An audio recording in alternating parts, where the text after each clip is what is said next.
साल 2024 के आखिर में दो दोस्त पार्टी से एंजॉय करके फ्री होते हैं। उनमें से एक लड़का अपने लग्जरी हाउस में आ जाता है। इतने में ही उसका दरवाज़ा बजता है और पता चलता है कि बाहर पुलिस आई है।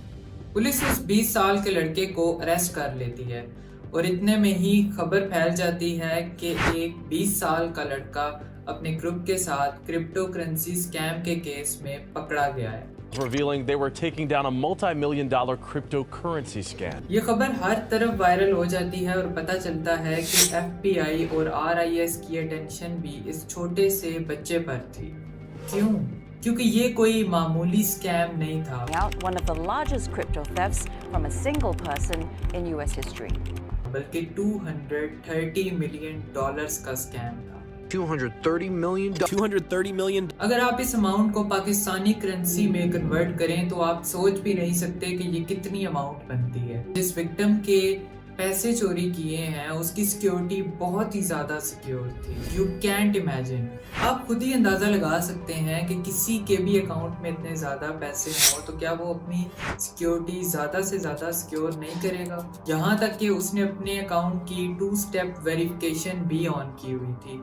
आप सब में से तकरीबन सभी ने 2 स्टेप वेरिफिकेशन ऑन की होगी अपने व्हाट्सएप, इंस्टाग्राम, फेसबुक, इवन के बैंक अकाउंट के लिए। ये वीडियो उन बंदों के लिए बहुत ही यूजफुल है जो कि 2 स्टेप वेरिफिकेशन यूज करते हैं।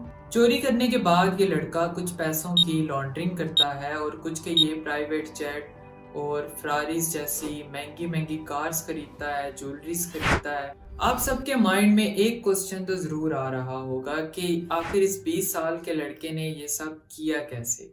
यही जानेंगे हम आज की इस वीडियो में। इस 20 साल के लड़के का नाम मलोन लाम था जो कि सिंगापुर से ताल्लुक रखता था और वहीं पर ही ये बड़ा हुआ। अगर हम इसकी एजुकेशन की बात करें तो इसकी कोई बहुत हाई फाई एजुकेशन नहीं थी, बल्कि शुरू के कुछ सालों में ये एकेडमी वगैरह जाता रहा।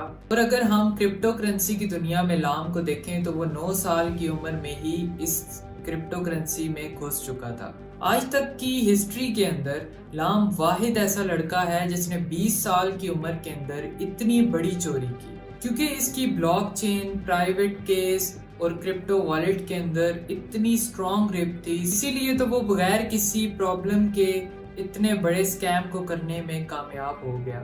लेकिन दोस्तों, हैरान कुन बात ये है कि लाम के 2 चेहरे थे। एक तो वो दुनिया के सामने नॉर्मल मतलब स्टूडेंट था, इसके कोई बहुत ज्यादा दोस्त नहीं थे, बल्कि जो थे वो कोई मामूली इंसान नहीं थे। इसके लिंक बहुत सारे कंट्रीज में थे जिनसे ये ऑनलाइन कम्युनिकेशन करता था। ये मैसेज भी कोई नॉर्मल यूज नहीं करता था, बल्कि इंक्रिप्टेड मैसेज यूज करता था जिससे इसकी प्राइवेसी बरकरार रहती थी। सवाल ये है कि लाम ने किस तरह अपनी खुफिया जिंदगी को बरकरार रखा जबकि वो चोरी के आइडियाज को इम्प्लीमेंट करने की कोशिश में था।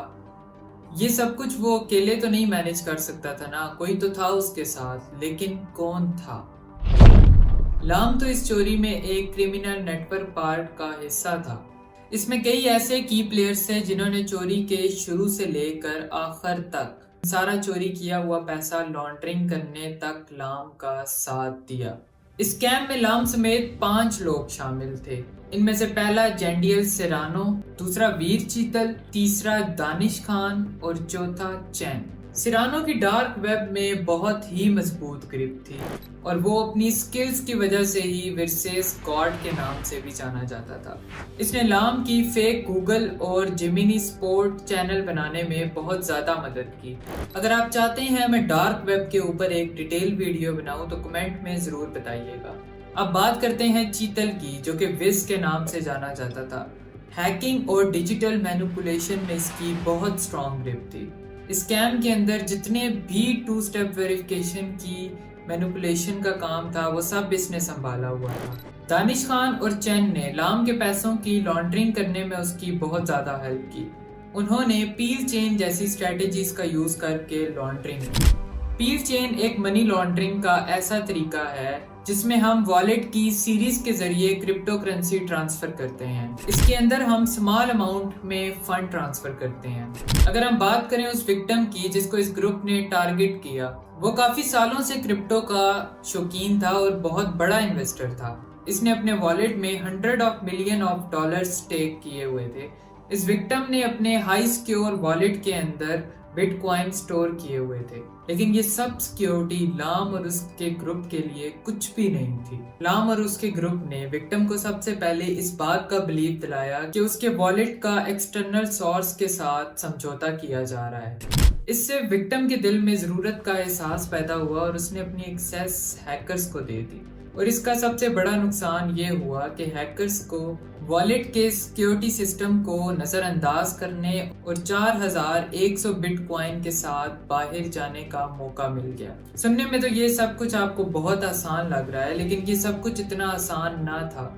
इसी प्रोसेस के दौरान हैकर्स ने विक्टिम की एक्सेस हासिल कर ली, जिससे वो हैकर की डिवाइस को अपनी डिवाइस से कंट्रोल कर रहे थे। उन्होंने ये पूरा प्रोसेस रियल दिखाने के लिए फेक फोन नंबर्स का भी यूज किया। उन्होंने विक्टिम की 2 स्टेप वेरिफिकेशन रीसेट कर दी, प्राइवेट कीज भी चुरा ली ताकि वो बिटकॉइन कोड ट्रांसफर कर सकें। यही नहीं बल्कि उन्होंने सारे फंड का विथड्रॉ भी बिटकॉइन ATM से किया। ये सारे बिटकॉइन चोरी करने के बाद, जिनकी कीमत $230 मिलियन से ज्यादा थी, लाम और उसका साथी महंगी महंगी चीजें खरीद कर और लेविश लाइफस्टाइल एंजॉय करने लगे।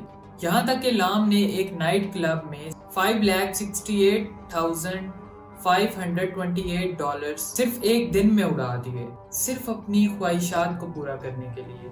और उसके अलावा भी उसने महंगी महंगी कार्स ली, फरारीज, लैम्बोर्गिनी और ज्वेलरी, और जहाँ तक कि प्राइवेट जेट और रेंट पर एक लग्जरी हाउस भी लिया जिसका मंथली रेंट $62,000 था। खैर, ये सब कुछ होने के बाद सितंबर 2024 के दरमियान में FBI ने मलोन लाम के घर पर रेड मारी और 19 सितंबर को लाम को कस्टडी में ले लिया, उन सब चीज़ों के साथ जो कि उसने चोरी किए हुए पैसे से खरीदी थी।